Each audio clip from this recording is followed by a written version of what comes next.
My name is Tanya Finchum. I'm with Oklahoma State University, and today I'm in Vinita, Oklahoma to speak with Lois West, and this is regarding our Attucks School project, so thank you for coming today.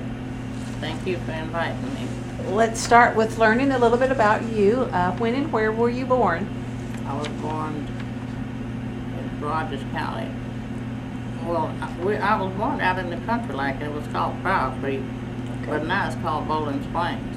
Okay. But when I was little, it was Pryor Creek, and I went to school there until the 8th grade, and had some wonderful teachers out in the country. Because it was just it's just a country. We just had a school and a church there. And it's a pretty big community, though. And what year were you born?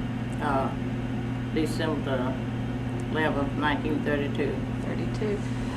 So in that little country school, was it a two room? No, or? it was just one room. One room. And a kitchen. They had a kitchen. Okay. And the teacher taught the first grade to the 8th grade. And how many students were with you? I don't remember. The school was full, though. Yeah, I was thinking from first grade to 8th grade, the teacher taught all those. That's a lot, isn't it? So how many were in the grade with you? Same age as you? Let's see. I remember Leoma Bowling and Claire Downing. That's the three I remember. Because we all left to graduate together from the 8th grade and came to Attucks. So that's the only three I remember in our class in the country. It was probably more, but that's the only three I can really remember. Because they, like I said, we all came to Attucks together, those three. And were you grow up on a farm? Did you grow up on a farm? Mm-hmm. So what did your parents do for a living? My grandfather, after my mother died, my grandfather and my step-grandmother raised me. Okay. And yeah, we used to have a farm and stuff. And he had horses and had cows. And I had my own horse that died. It was a long way to school, so it was about 3 miles to school. But my grandmother, she would ride my horse, and she would bring me to the berries. They lived close to us, and I would get with them, and then we'd walk to school. It was a mile to the school from The berries? So yeah, so I grew up with them. And you rode a horse part of the way? Yeah. Do you remember the horse's name? My horse was named Rhodey. Rhodey. Okay. Yeah. And, my grandmother would bring me. We'd ride the horse together, and she'd leave me at the berries, and then she'd go back home. And then if she wasn't there to meet me there, Miss Berry's son, he'd always see that I got home. His name is Cal Berry. He lives here. He lives outside of Vinita. He's the wood crate carving or whatever. Yeah, so they were just like my family, really. And you lost your mother young? Yeah, I must have been about 6. She was watching my 2 cousins, and she'd put the gun behind the divan, and they had come in from playing, and she went to pull the gun out from behind the divan, and it went off and accidentally killed her. So that was always a tragedy, you know. Sure. Were you an only child? Yeah.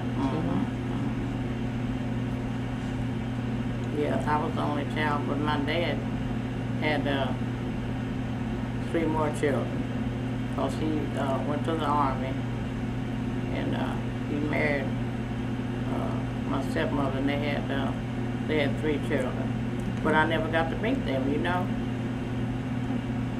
So, and then he had a tragic death too. When he came from the Army, he came and got me, and he was in the hospital. That's where his mom and dad, my grandmother, and his dad and mom lived in Tulsa. So when he came from the Army, he came and got me, and I went and stayed with him for a while. But I was always the pastor visiting my grandmother, and my cousins all lived there. So, and then he wanted me to go to Dallas with him, but my grandfather wouldn't let me go. So, he had got used to having you. yeah, because he had raised, I mean, you know, after my mother, he took care of me. So. And what was the name of that school, the where you went first? You know what, I was just thinking, I can't remember the name of that school. It was just a country school, I can't remember. That's crazy. I was thinking about the other day, and I can't remember the name of that school.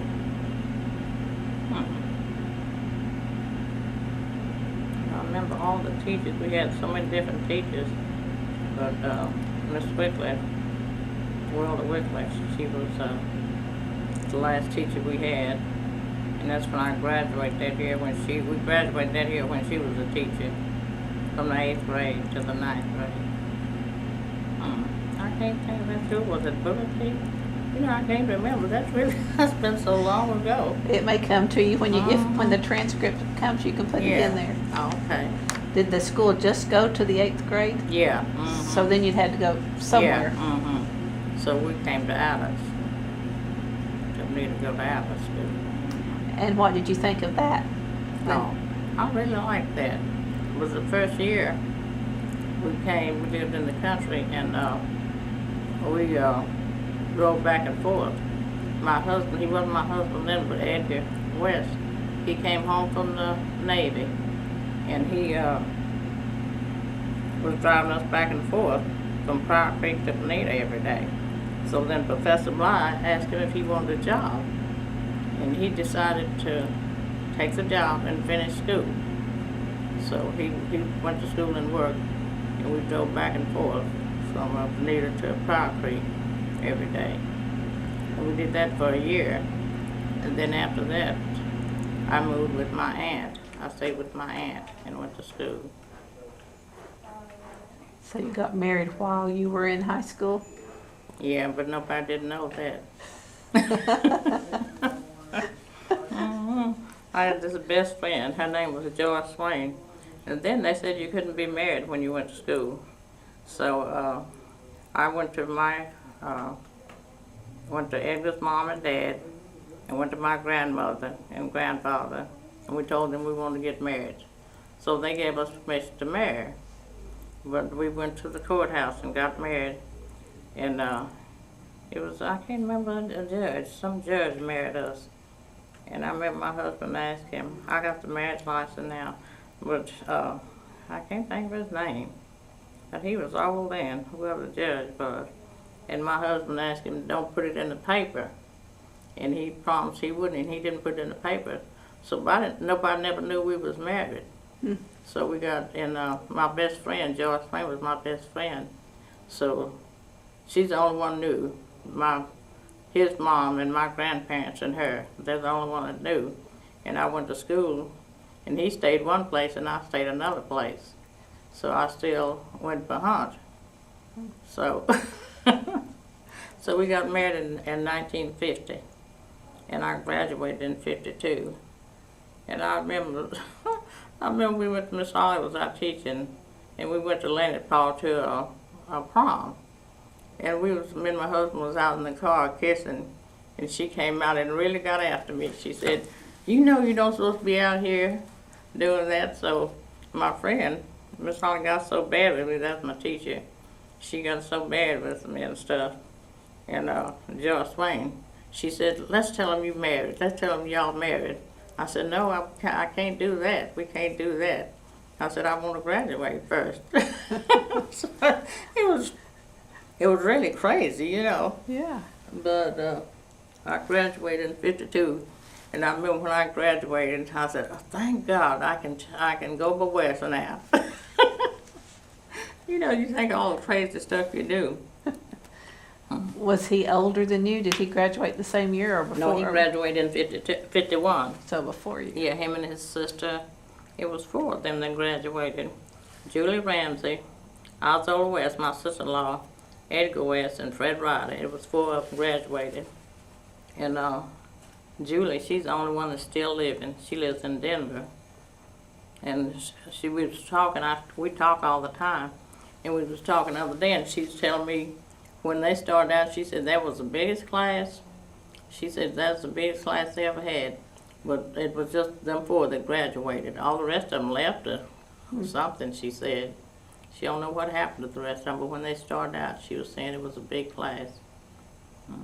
So she's the only one that's living now, and she lives in Denver, Colorado. She's a Ramsey. I know you know the Ramseys. Oh, you don't, because you're not. I'm sorry about that. That's okay. I think they're coming next, so I will know them. Yeah, Francis, and her son's coming next year. Well, that's Rob's sister, Julie. Well, how many were in your class? Let's see.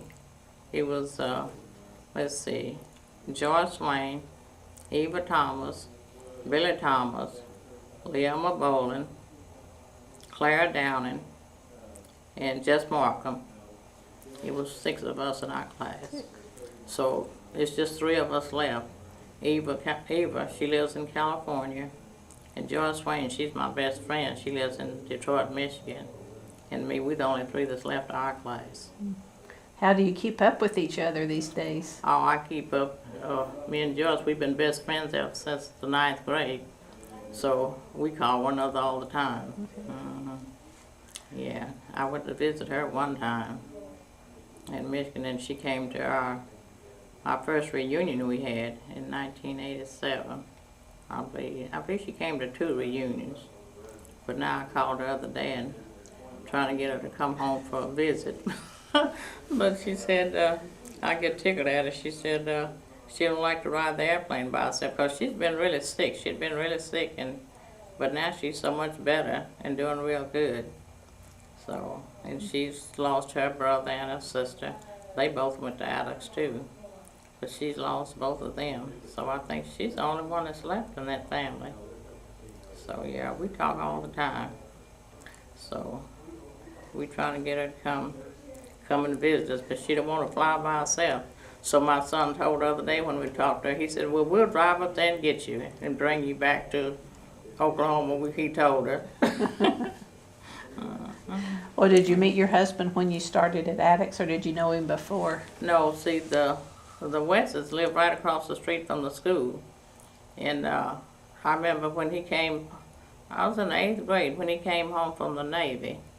I remember him, and it was Edgar and Grady Downing and Joe Landon, Joe Houston one. They came, remember they come walking. They had that's in the Navy, all 3 of them I believe, and they had the uniforms on.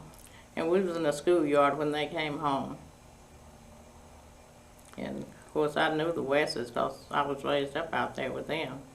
So he came home, and he always took us everywhere. And his sisters, we'd always come to Vinita, because we lived in the country, and we'd always come to Vinita and stuff. So I remember the first time he wanted to, what was it? Oh, my sister-in-law's name was coming to Vinita for something, and he came to ask my grandmother if I could come with him. And my grandmother said no. She said no, so her mother was there. So I remember what she said. She said, Jenny, now you know Reverend West and so forth, you know they're good people. So she said, you know Edgar, be good to Lois. So my grandmother called him back and told me that I could go with them to come to Vinita. So, yeah, so. Well, he was young to go into the Navy. Yeah, he was really young when he went to the Navy. How long? I think, I don't know when he went. He always said he went to go in the Army, but when he got there, they wanted him to go in the Navy. They changed, so that's when he ended up going to the Navy. And he must have been maybe 18. He was really young, I remember that, him talking about that. But he got out, must have been 48 when he got out of the Navy. I got all those papers though.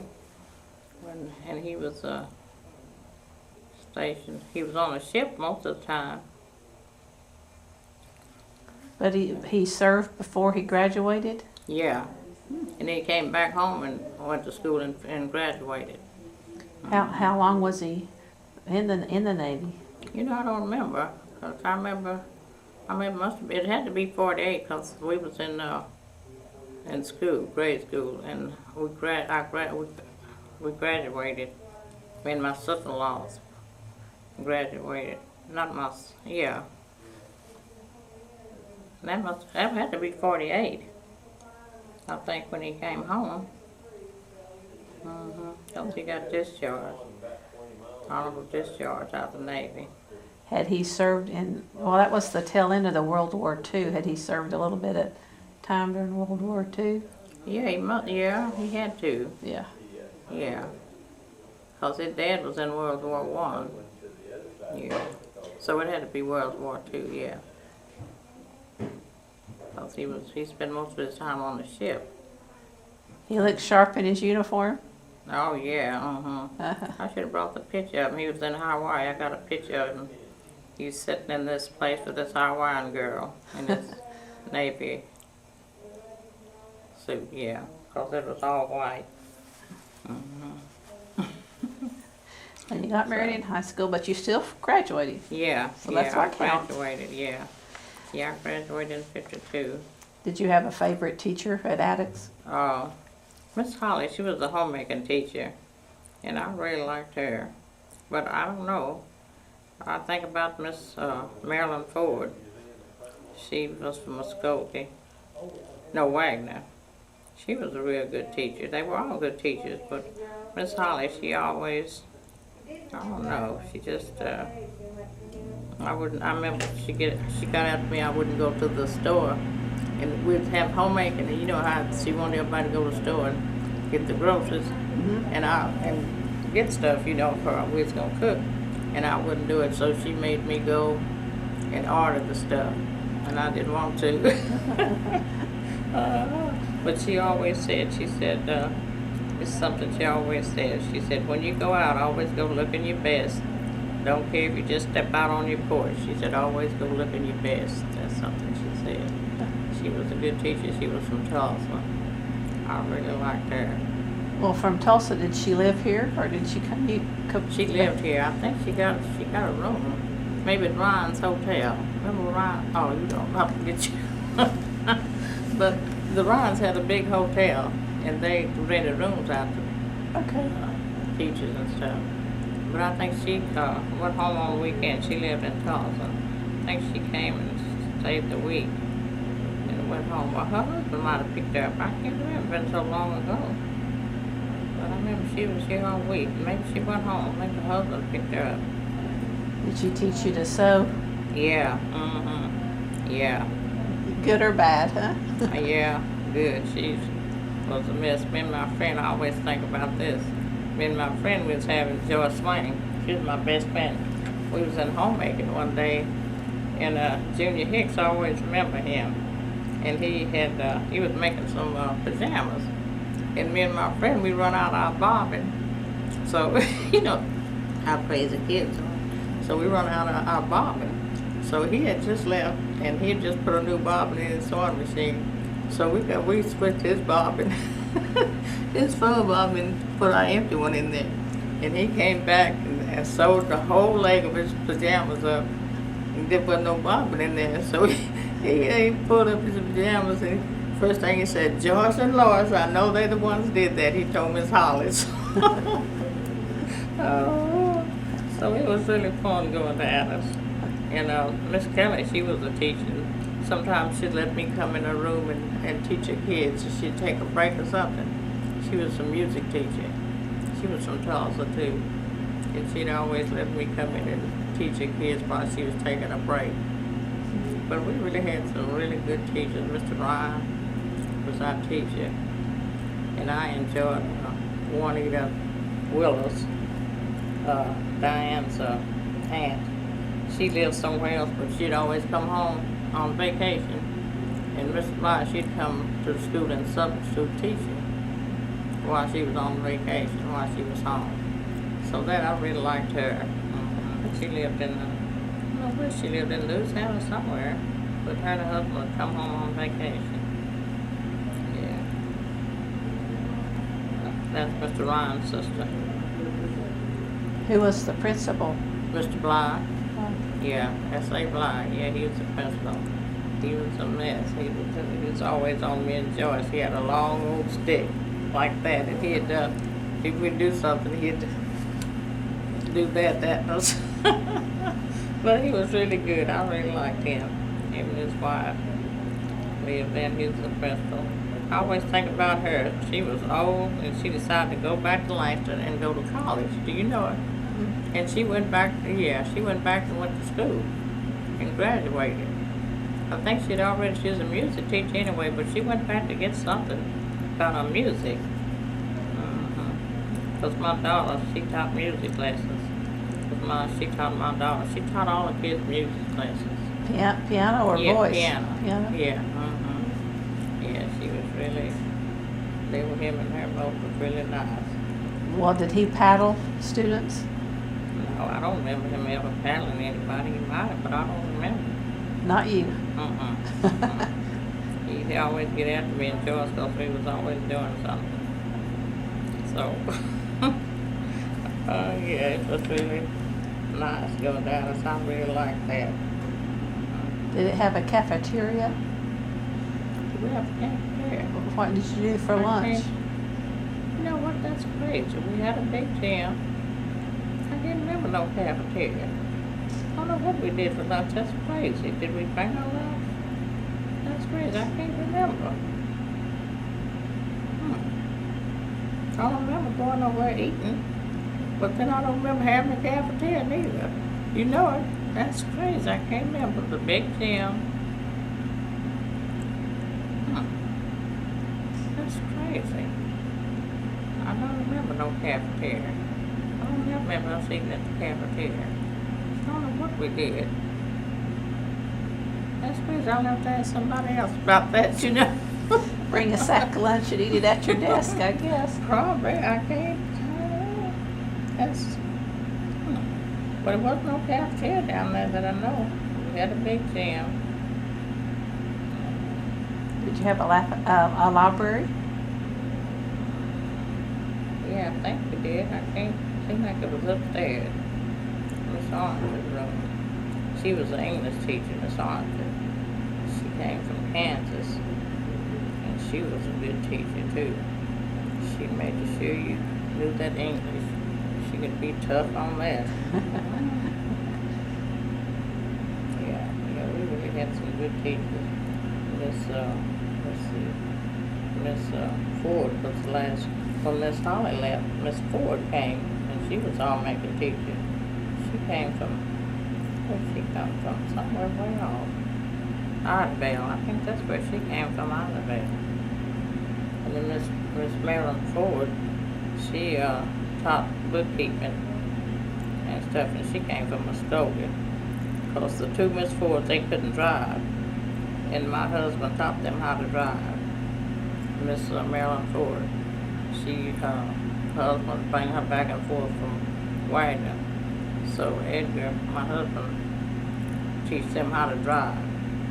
The both Miss Fords. And Miss Barker too. Miss Barker was a teacher too, and he taught her how to drive. Miss Ford, she was so tickled she got a driving license, and she started driving a car to Vinita, and would go back and would go home, drive back and forth. Yeah, it's been a long time ago. Sounds like the students had some relationships with the teachers outside of school. Oh yeah, yeah. Because I remember after I graduated, I had my son in '54. And the teachers, they were so tickled I was having a baby, so they all wanted to name him. The two Miss Fords wanted to name him. So they sent home, before I even had my son, they sent names home about Edgar because he was still working. And they would send names home for me to name my son. So it was really funny. They named him, what name did they send? Oh, Grover Don. That's the name they wanted me to name him. So my husband was named Edgar Herman Lee West. So we changed the Don and named him Grover Lee. And the teachers, they were so proud. That was the two Miss Fords. that named him. Well, you said he was working. What was he doing? Yeah. What was your He husband? was a custodian. A what? Custodian. Custodian. Mm-hmm. At the school? Mm-hmm. And when they closed the school, he went to all the schools. He went to the Vinita High School and worked. When they closed, when he left Attucks. And then he ended up at the junior high. And then he ended up at the Vinita High School. He worked at all the schools. But he did everything. He was sort of maintenance. He put in telephones, fix telephones, and do all kind of stuff. And he was a head custodian. And he was the first custodian to get a teacher's retirement. We went to Oklahoma City when he was thinking about retiring, and we went to the place where I can't think, but wherever the teacher's retirement was. And we went there, and she said, you know what? She told my husband, he said, if you're going to retire, she said, you're going to be the first person that retired from Vinita School on teacher's retirement. So that was really nice. And then every time the teachers got a raise, he got a raise too. So that was really... That was good. So, yeah, we was married 61 years. He died February the 8th in 2012. That's a long time. Yeah. Any secrets to making one last that long? No, not that I know. We just trusted one another. But you know, when we was coming up, people was always trying to say, you know, stuff about you to break you up. This is a little town, and people just, you know, but me and my husband made up our mind that we wasn't going to listen, because people would call me and say, oh, I saw your husband this and that and this and that. And I didn't believe nothing nobody said. So one time somebody called me and said, I saw your husband somewhere. And I said, don't never call me anymore. So me and my husband made up our mind that we wasn't going to believe nothing nobody said about us. He said that he'd have to catch me doing something, I'd have to catch him doing something. So we stuck with that. But people will try it. But I had this friend, and I tried to tell her, but she would let people tell her, people would call her and tell her stuff that wasn't even true. And I would try to tell her, I said, you can't believe nothing people say. But I said, she'd come and she'd say, oh, they said my husband was somebody's house. I said, well, he was right over here with us. I said, you can't believe nothing nobody say. You know, you can't believe what people say. Because people, I don't know, bad to try to break you up. That's the biggest thing I had problems with. And like I said, she ended up divorcing her husband. Just, I mean, you know, listen to what people said. And me and my husband both tried to talk to her, but she just, I don't know. Because we'd went on a trip. Her stepfather had died, and so we decided they had 6 kids. So I said, well, me and my husband always went to Dallas every summer. So after her stepfather died, I told her, I said, why don't we all go on a trip together? So we decided to go on a trip. We went to Dallas. All of us went to Dallas. They drove their car and we drove ours. So we went to Dallas and spent the weekend, a couple of days there. And when we got back, I was really surprised when we got back. She come over and told me, she said, you know, me and John's getting a divorce. I said, what? And I said, what happened? She said, she didn't say. She just said, we're getting a divorce. And I said, well, can't you all make up? I mean, you know. I said, you've been married this long, and you got all your kids. I said, can't you talk to one another and see? She said, I'm not going to talk to him. And then they could try to talk to him, you know, and, you know, try to tell him, you know, why they try to talk to one another. But they wouldn't do it, so that was sad for me, but I said, like I said, she always listened to people would tell her anything, and she would believe it and stuff. But you can't believe what people tell you. In a small town. Yeah, right. That's true.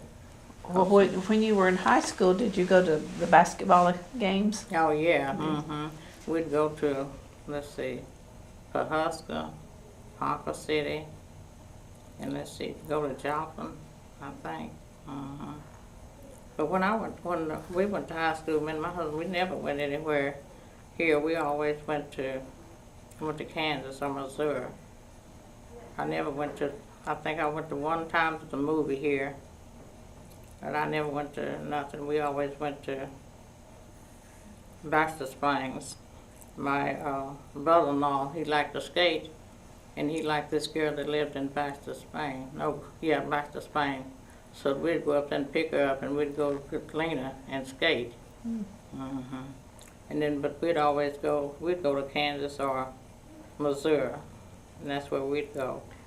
But I had an uncle who lived in Missouri in the old show, so that's where we would go. And we'd go there on weekends, because this man had this club for teenagers, and we'd go there on weekends. But Vinita didn't have things like that for you? Oh, I guess, I don't know, but we always went, I don't know, I just think, me and my husband, we always went to Missouri, Kansas. Well, did you go to Bowley any? Huh? Bowley? No, I never went to Bowley. And my grandfather had some family that lived there. So. They had clubs for teenagers too, that's why I asked. In Bowley? Oh, probably so. Yeah. I don't know why we always went to Missouri, Kansas. Well, how did you start your day at Attucks? Did they have the Pledge of Allegiance or the prayer? Or? Yeah, it seemed like we always did that and had prayer. Mr. Bly, he was really, so he was from the South, so he just believed in everything being just right. Yeah, he was really a good principal, yeah. Everybody loved him, I think. Did you have perfect attendance?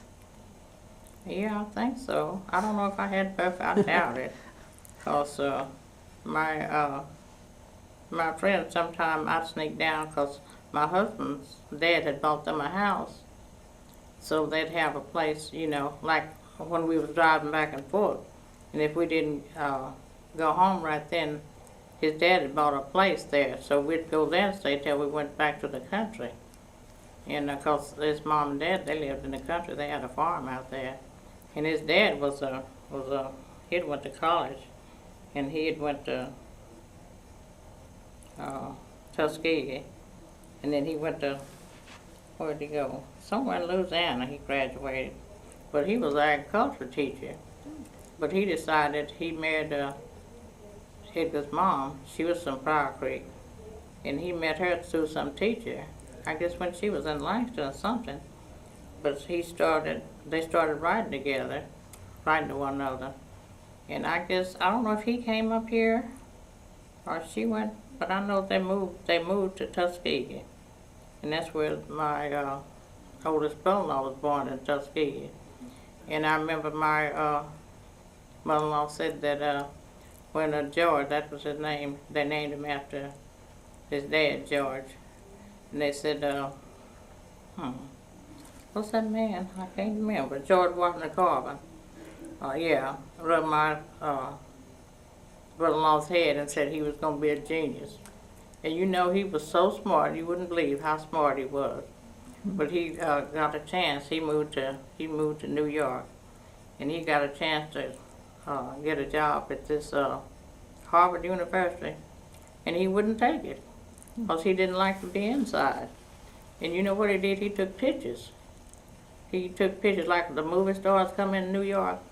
That's what he did. Took pictures. That's what he liked to do. And never would drive. He walked. We went to New York to visit them. They had this great big house. And he got up early that morning and started out going, because if any of the movie stars, anybody was coming in, he'd go to the airport and meet them and take pictures.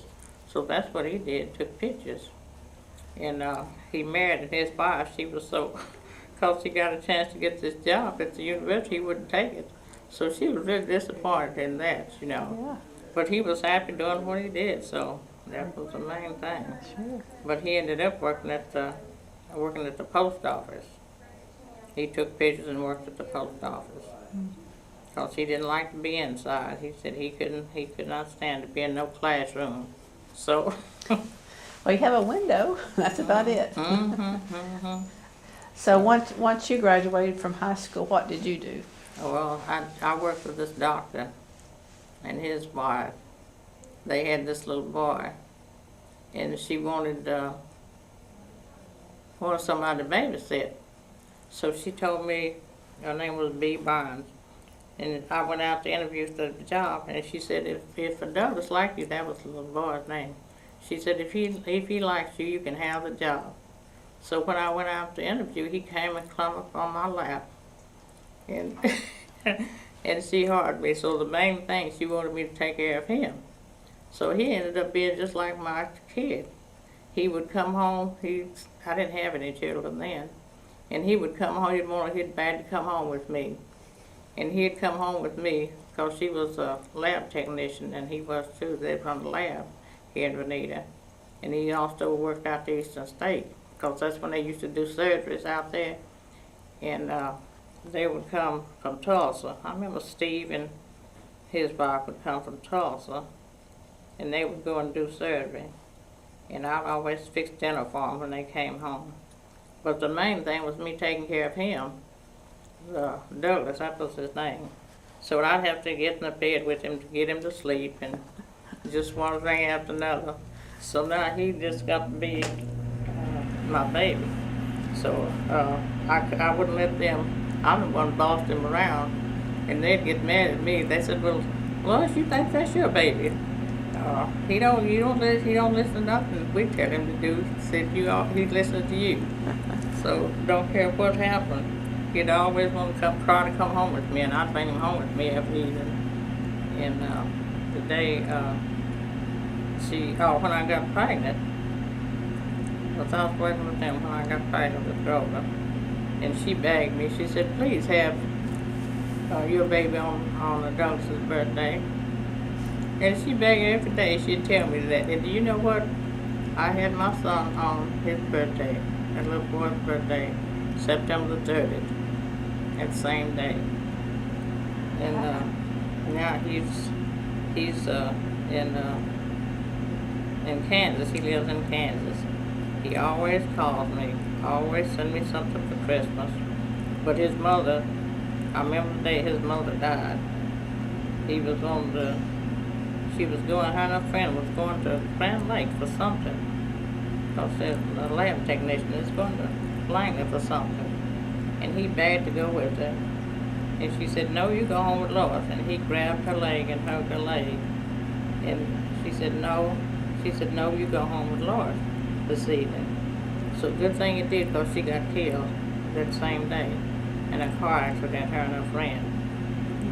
So he called me. He'll call me now, and he said, you're the only one that really know about my mother. And he'll ask me all kind of questions about his mother.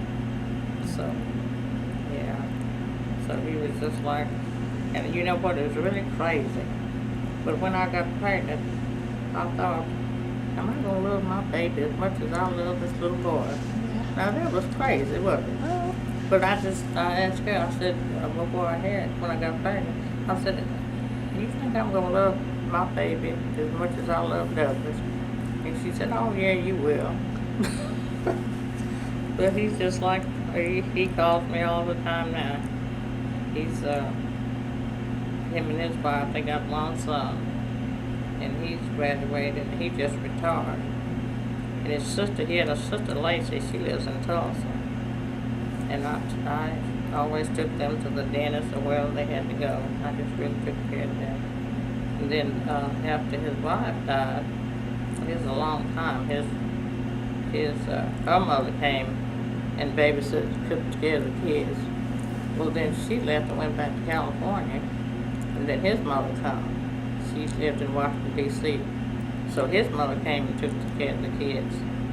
And after, he didn't get married for a while, but his mother came, and then he got married. He married Judy.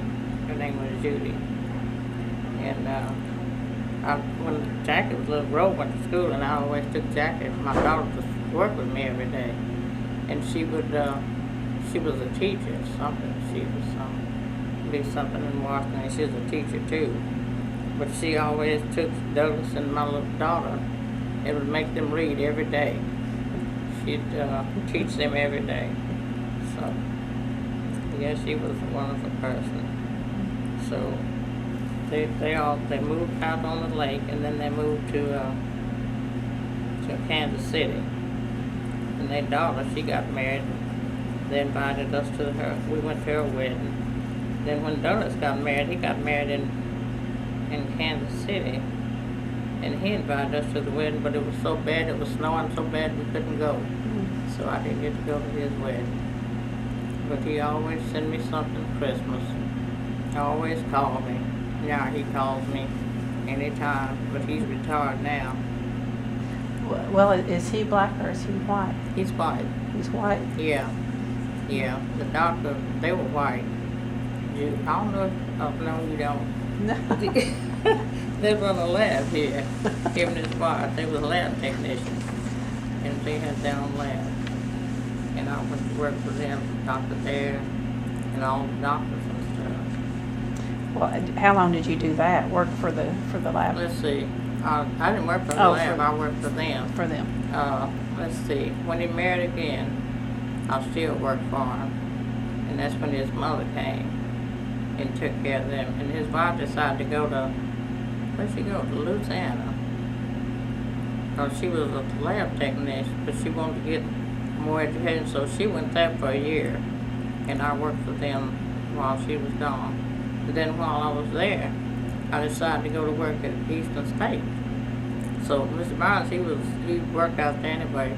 So when I told him, I said, I think because Judy was gone when she came back home. So, and she had these two little girls. He already had the girl and the boy for his first wife. And then him and his second wife had these two little girls.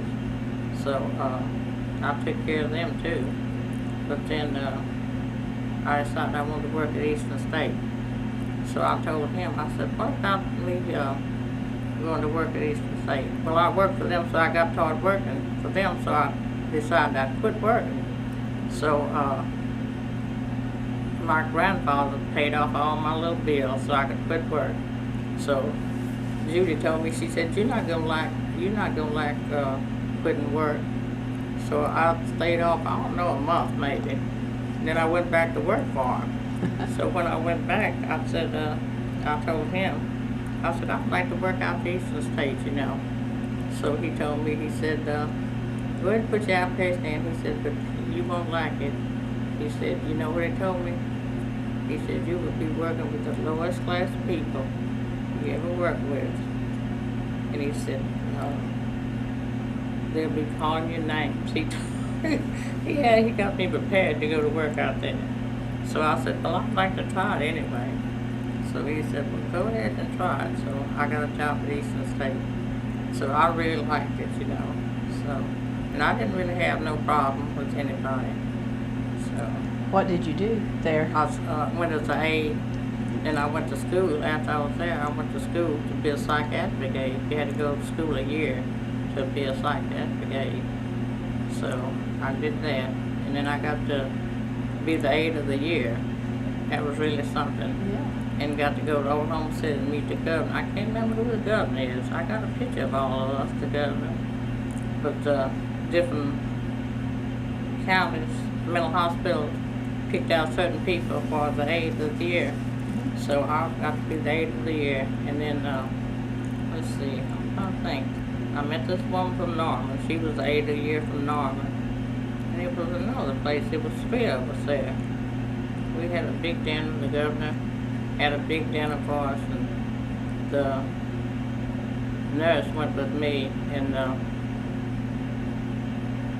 minister from the hospital. We all went together down there. My sister-in-law went with me too, because I wanted to really look nice. And my sister-in-law was a hairdresser, and she did my hair. So I wanted to keep my hair looking good, so she went with us too. So we had a big dinner at the governor's. They had a big banquet for us. Do you remember what year that was? No, you know what? That's crazy. I got all those pictures and stuff. In the 60s, it would have been Henry Bellman. Yeah. Or George, no, it wasn't him. George Nye, and I think. that's about all I know. I don't think who the governor was. It wasn't Bellman. Seemed like it must have been Nye. It must have been. No, I was in there around in that same time period, somewhere in the 60s. But I don't know for sure. I think that's who it was. I have a picture of all of us. But since my husband died, my husband put everything up and I can't find nothing, you know. That's really crazy how. Well, that was an honor, though, to get chosen yeah, for and that. I got all kinds of different pins and stuff. Yeah, it was really nice. Spent the day there and got to go to the Capitol and everything. Yeah. How long did you work at Eastern State? 26 years. I retired in 87. But I wasn't going to retire then. But my husband, he'd already retired. And he kept asking me why didn't I retire? And I thought, I don't want to retire yet, you know. But I thought, what am I going to do? So me and my friend, we had just put in, we was going to get a raise. We was put in for a raise. So we got our papers all filled out. Going to put in for a raise. My brother-in-law just dropped dead, had a heart attack. It was Labor Day, and he died. And that really scared me. So I went right then. But my husband had been trying to get me to retire, and I thought, well, it's too short. So they didn't even think about I was going to retire. So I came home from work. I was coming home from work, and I went by, well, I'd always been to Oklahoma City to see that I could retire a long time ago before that. So I went by his office, and I told them, I said, I want to turn in my retirement. And they couldn't believe I was going to do that. Because the nurse on my building, she said, well, you're not old enough. How are you going to retire? You're not old enough to retire. But I was old enough to retire and get that. When you get that 80 years, you had so many years and you got 80 years. So I decided, that's what made me decide to retire. On account of my brother-in-law had just died suddenly like that. So, yeah, so I retired in 87. You saw lots of changes during that right. Time at the hospital. Yeah, yeah, lots of changes. Were most of the patients adults or children? Most of the patients I worked with was adults. But I did work on one ward where they had the kids came in. And I think that was 8 building. Just lots of kids came in. Because I remember they was on drugs and stuff. And I remember this one boy, because the psychologist, Vernon Cather was his name, and we'd have meetings with them, with the kids. And I'd always sit in on meetings, and this one boy was telling us how that his car just, he was sitting in his car and it just melted and run down the hill or something. But that was on account of drugs. But that's when they was using, what drug was that? It was for mental patients, really. I can't remember what it was. But then people started selling it, you know, to kids and stuff. But I saw a lot of stuff really, kids coming there really messed up with all the drugs and stuff. But then I've seen kids come in and get better and go home. And never come back, too. What about adults? Did you see some of them go home, too? This one girl, she was young. She was really smart. But she got on drugs and stuff. And her dad brought her out there, and he couldn't get her. She wouldn't do nothing. He couldn't get her to work. It just got really, I don't know. I guess the drugs just made her just really bad. But she came out there, and the doctor put on some medicine. And you know, she went home and never came back. So I worked on one building. I remember that. I worked there, and I always remember this lady came in, and she had killed her a little boy. But she had told me, we got to really be good friends. But she told me that she'd been going to church. And she thought this preacher had told her, I don't know how she got, I said, she's a religious fanatic. I guess that's what you call it. But she told me that the preacher, she'd went to church that night, and the preacher had told her to kill her kids. So she came home and killed the little baby, and the oldest boy, he got out of the house and went to get help, and she ended up out there. So, yeah, we really got to be really good friends because she'd always talk to me. She was a teacher, and it was so different out there then. I was going on vacation. I was going to California on vacation. So she decided to make all my clothes for my vacation. And she did that, but it's so different now. You can't do all that stuff. I mean, you know, the patients, my patient would always help me with anything I had to do and stuff. So, but then after she got out, I went to visit her in Muskogee, and her son, I always kept up with them. And then me and Miss Fish, she was a aide too, and we worked together. So we decided when she got out, she went to Muskogee. So we decided we got, let's see, Mildred, her name was Mildred Gore. So me and Miss Fish, Mildred was Dorothy, her name was Dorothy Hauser. They was good friends. So as she got out, she wanted to go visit her. So me and Miss Fish got together, and we got Mildred out of the hospital. They let us take her, and we went to Muskogee to visit her. So, yeah. But it was so different then. You could go visit the patients. But Miss Fish, she was a mess. I'd be off of work sometime, and she'd snake the patients off. I'd be off my day off. She'd snake some patient to bring them to visit me on my day off. I said, how did you do that? Or why? Why? Yeah.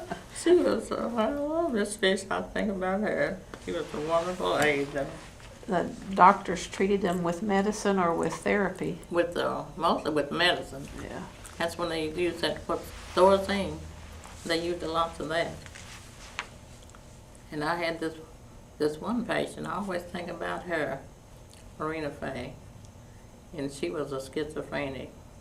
And she'd get behind my back and just talk and stuff, but she was hearing voices. But the doctor got her on some medicine, and it worked real good. But I remember this one patient, she was very big, and she'd always like to lay in the bed.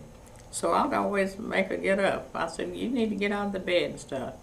And I remember me and Nancy Owens, we was working together. That was on one building a long time ago. So we was coming down the steps, and she's a great big woman. She grabbed me by the neck and started choking me.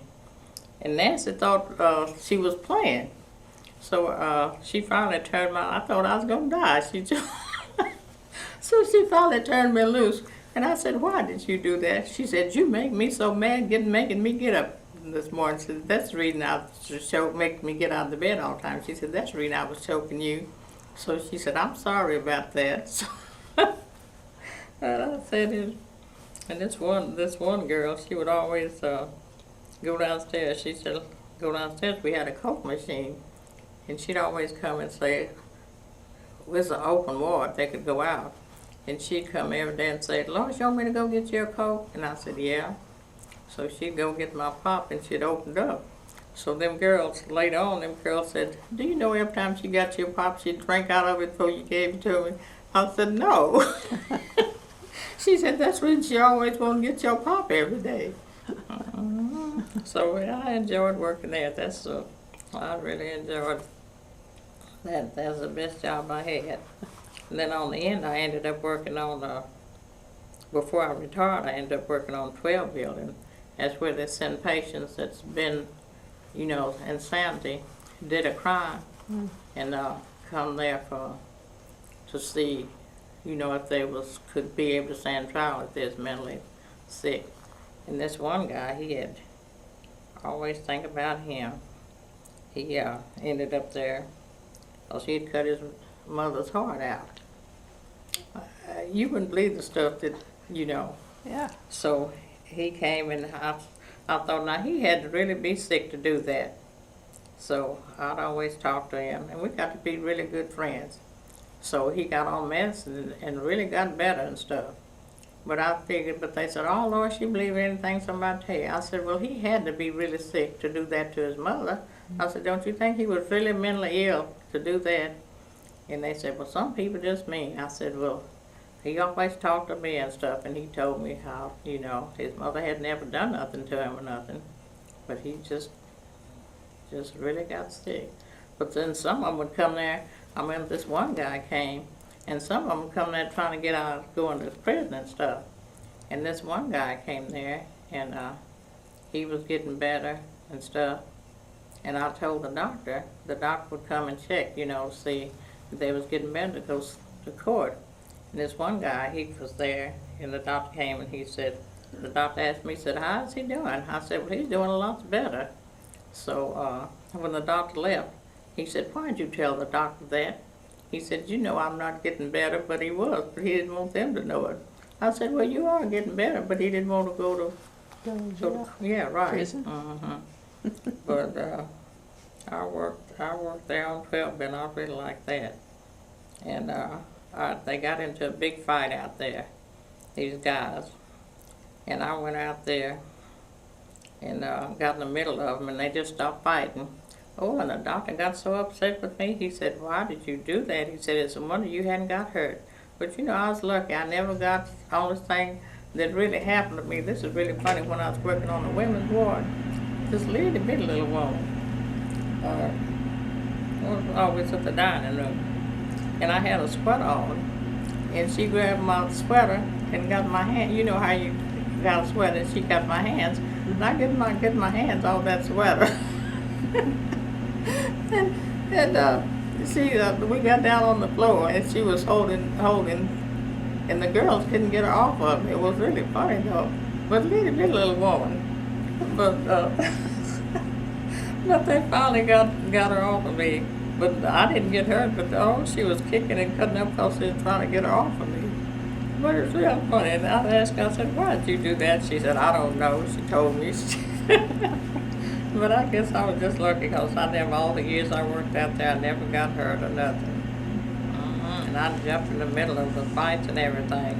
I remember this one girl, Geneva, she went, I was on open ward, that's 9 building. No, 8 building. No, it was 9 building. And then she was black, her and her friend, they were both from Muskogee. And she came by, she'd always help me with everything. So she came by and went down out on the porch and came back in with a glass that broke a bottle and come back in a glass, and she was going to cut this other girl, the black girl. So I jumped in the middle of them. I said, what are you doing? And she just dropped the glass. She said, I don't know. So I said, but that was the exciting job I ever had working there, because every day you didn't know what was going to happen. True. It was something new every day happening. And that was really exciting. I really liked that job, better than any job I had. Were you like on a shift work 11 to 7 or 7 to 3 or whatever it was? From 6:30 in the morning till 3. Yeah, and sometimes I'd work overtime. Sometimes you'd have to work overtime. Sometimes I'd work overtime. And I didn't like second shift. But when I first started, I worked third shift. You get paid a little bit more. I could not stay awake. That was awful. And I worked on building 3-3. That's where all the bad patients were. And they sent me down there to work. So I told the nurse, I said, I cannot stay awake at night. So she said, and this one woman this one patient, she'd get up and try to choke me. So I said, I cannot stay awake. So she said, I'm going to send somebody down there to work with you, and y'all both will stay awake. Well, we were down there, and she went to sleep, and I did too, on this building. That's where all the bad patients was on. So the nurse called me. I guess the nurse, but our nurse, she's bad to sneak around and see if we were sleeping or what was going on. So the next day, she called me to the office. She said, I'm putting you on day shift. She said, because I sent somebody down there to keep you awake, and y'all was both sitting up there asleep. So she put me on the first shift. Miss, what was her name? I think her name. Well, and when you retired, about how many patients did they have? Oh, then, I don't know. There was a bunch of patients when I retired. But then, you know, my daughter worked in Tulsa, and she told me way before. She said, you know what? She said, I've heard that they're going to turn Eastern State into a prison. I said, really? That was a very long time ago before, you know, I guess we hadn't even thought about doing that. But she told me that because she worked in Tulsa, and she told me she had heard that. I said, well, I don't believe that. I said, why would they turn? She said, well, that's what the word is. And that's what they ended up doing. You know it. So, but they put so many people out that really needed help, you know. That's sad. Because you go to Tulsa now and you see people on the street, I mean, you know, on the streets living in, I met this one girl and she had a good job and stuff, and she lost a job, and she was living in under a bridge down there. You know it. So I said, we don't know what's going to happen to us. Well, when you were at Attucks, had you had psychology as a class? No, No? I would have biology. I didn't like that. So I got out of that class and went into typing and bookkeeping. Yeah. Did they have a wood shop? Did Attucks have a wood shop? I don't think so. Thought with maybe home ec they had to have something for the guys. Oh, I'm trying to think. Seemed like the guys, they took home ecing. Oh, did they? Okay. Yeah, because that's where Junior Hicks was taking home ec, and there's learning how to sew and stuff. Okay.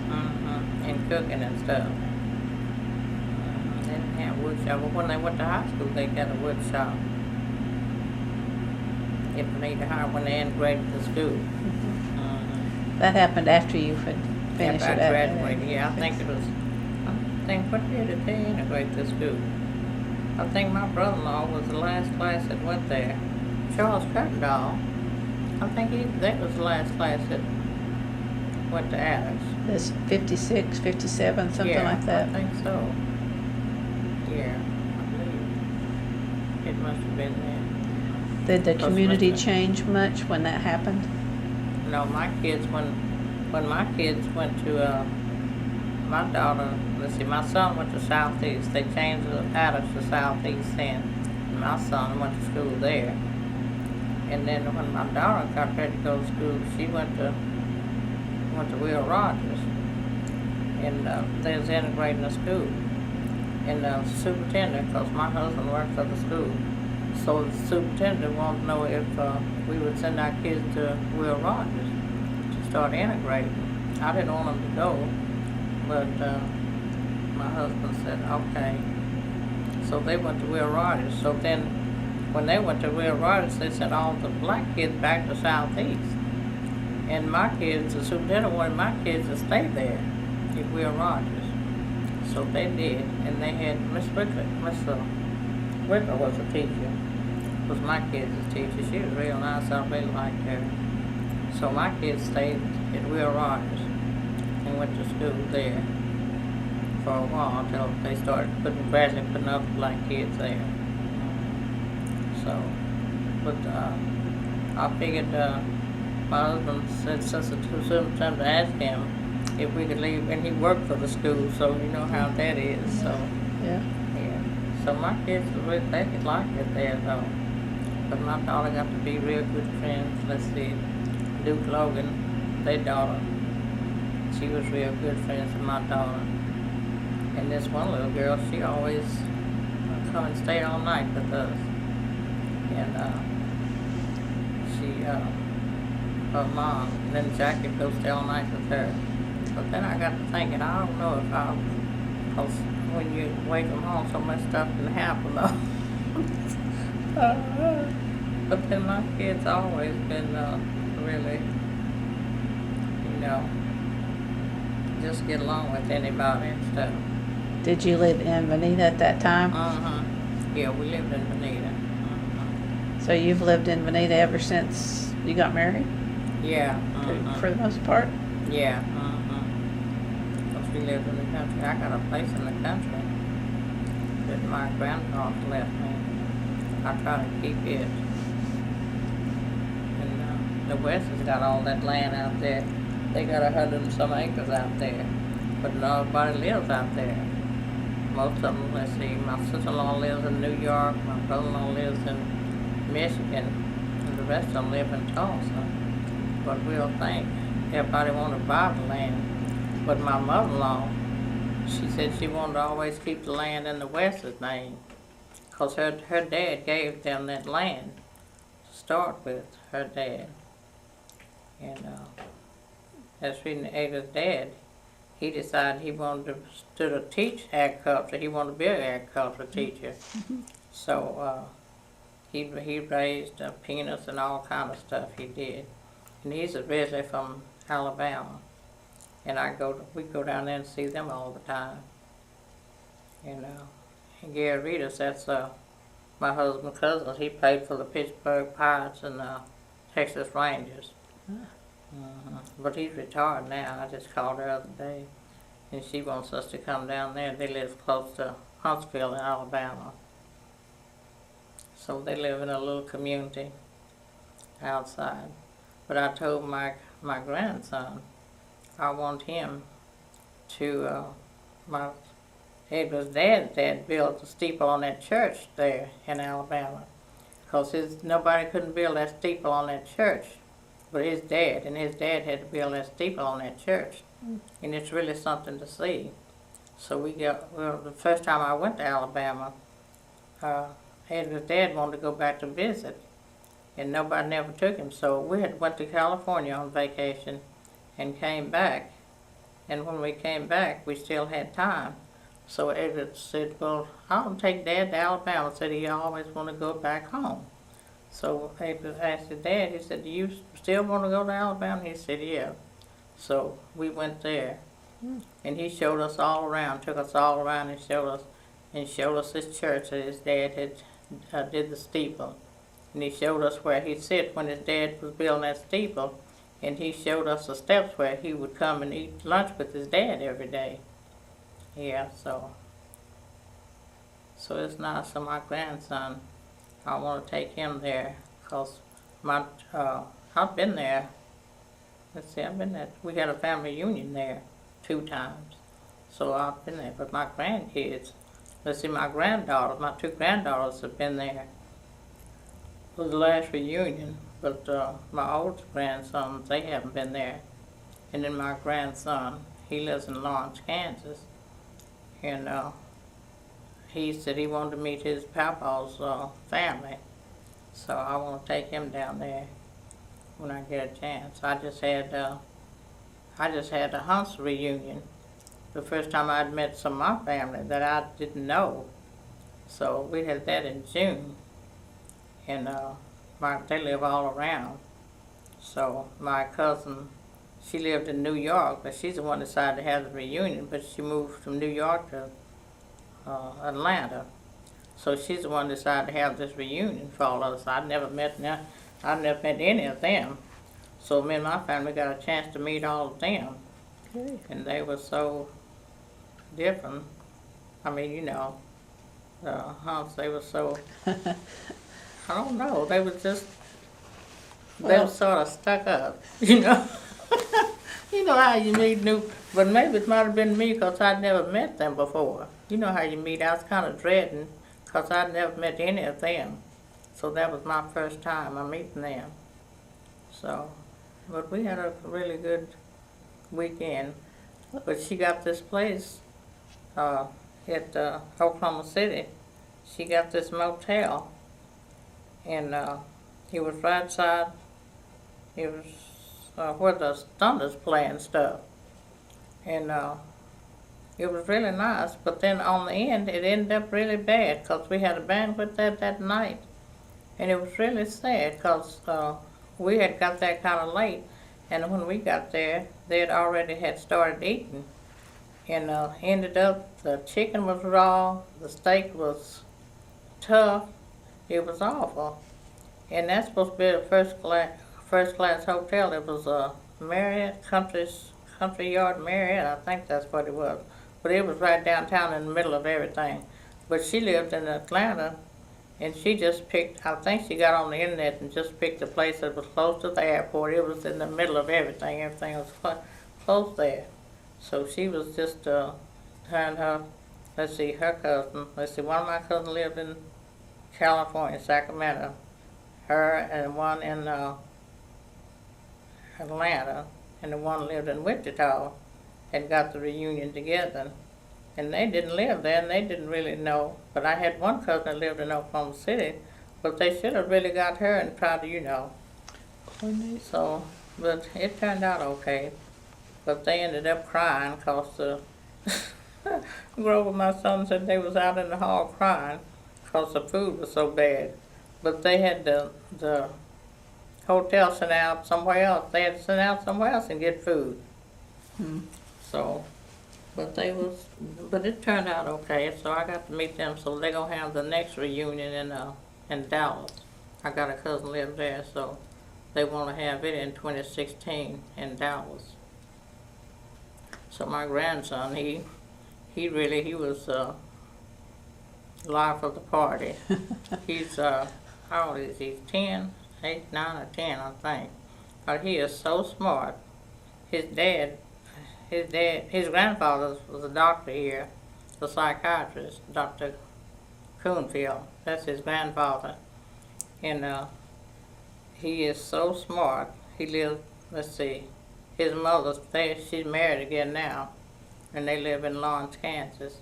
And he is so smart that they're gonna send them to private school in Kansas City, I think. Yeah.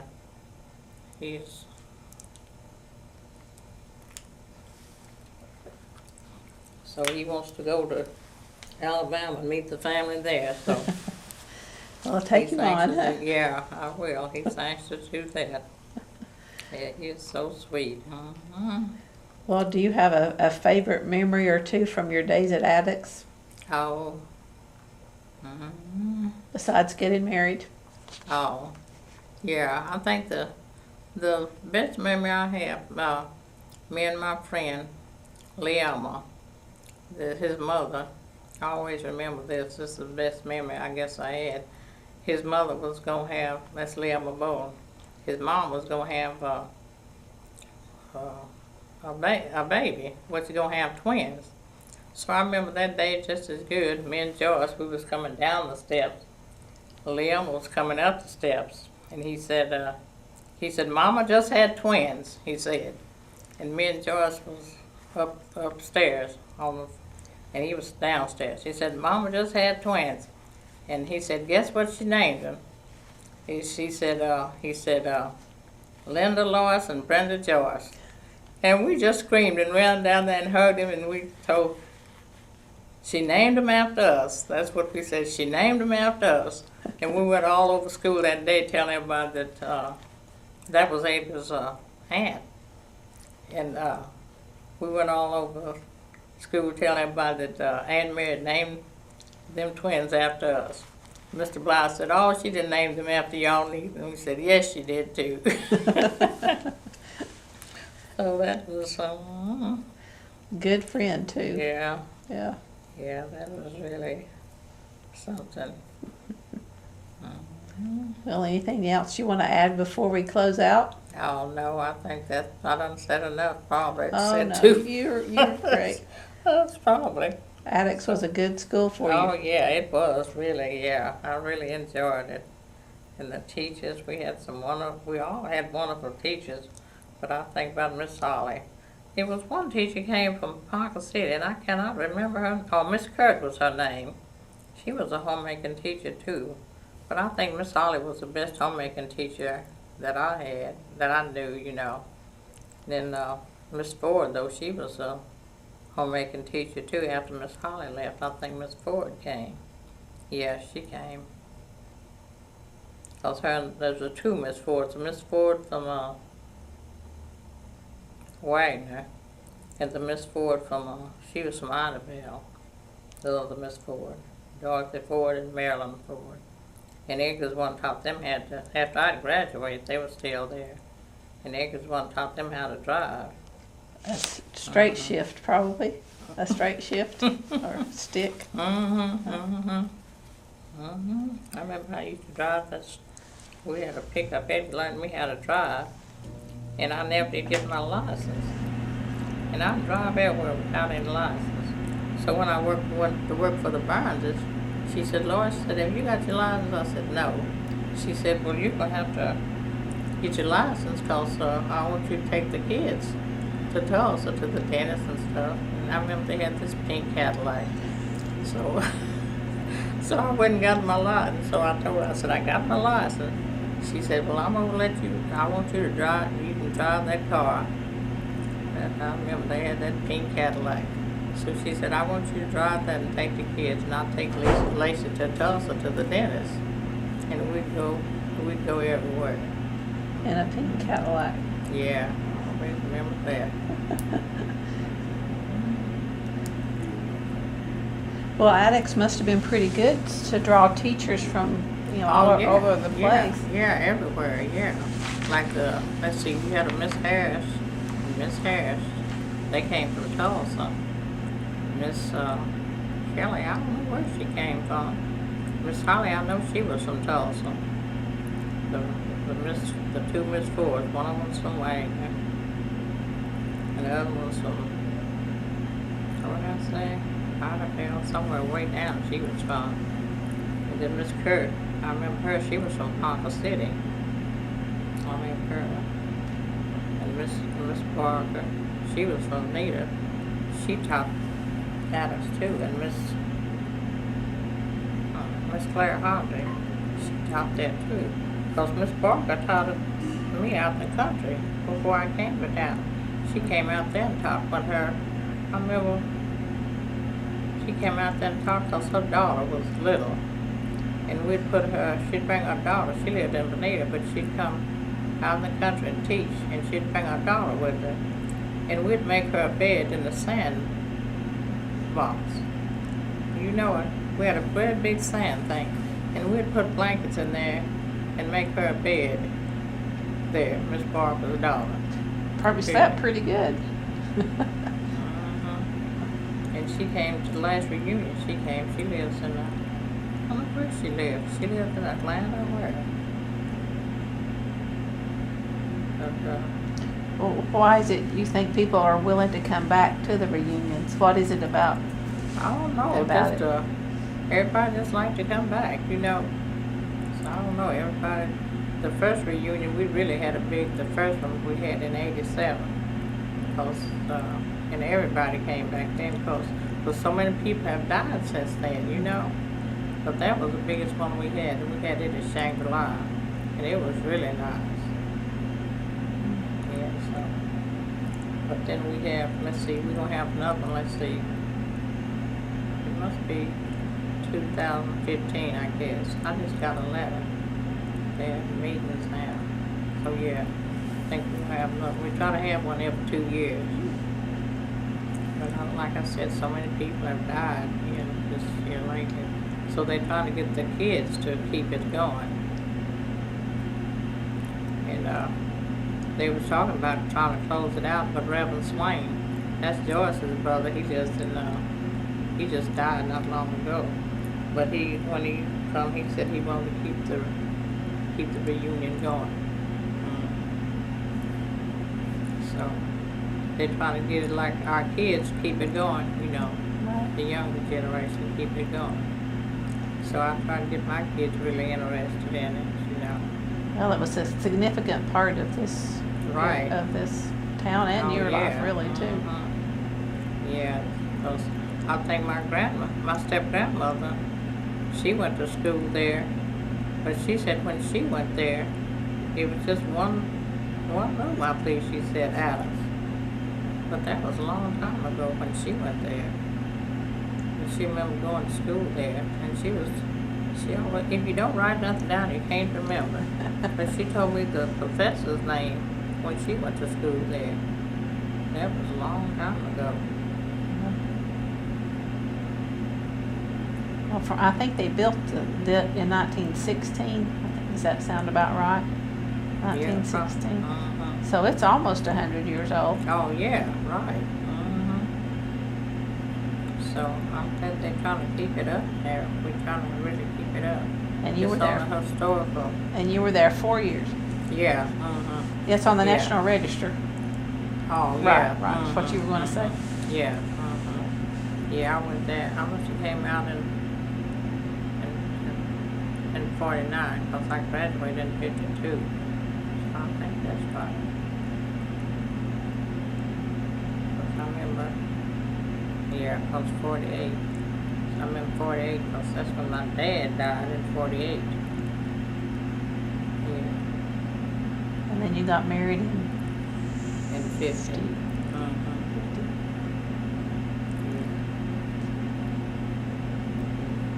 Went to school all that time. Nobody didn't know we were married. Even my sister-in-law, nobody didn't know my best friend, Joyce Wayne. We always been, I met her when I came out here in 9th grade. I met her then. We got to be best friends. And we've been best friends all these years and still best friends. That's pretty neat to stay friends with someone Oh, from yeah. from your high school days. Oh, yeah. We've always been really close. Well, I think that's a good place to end, don't you? Oh, yeah, You? yeah. Thank you Yeah, for sharing. and thank you very much.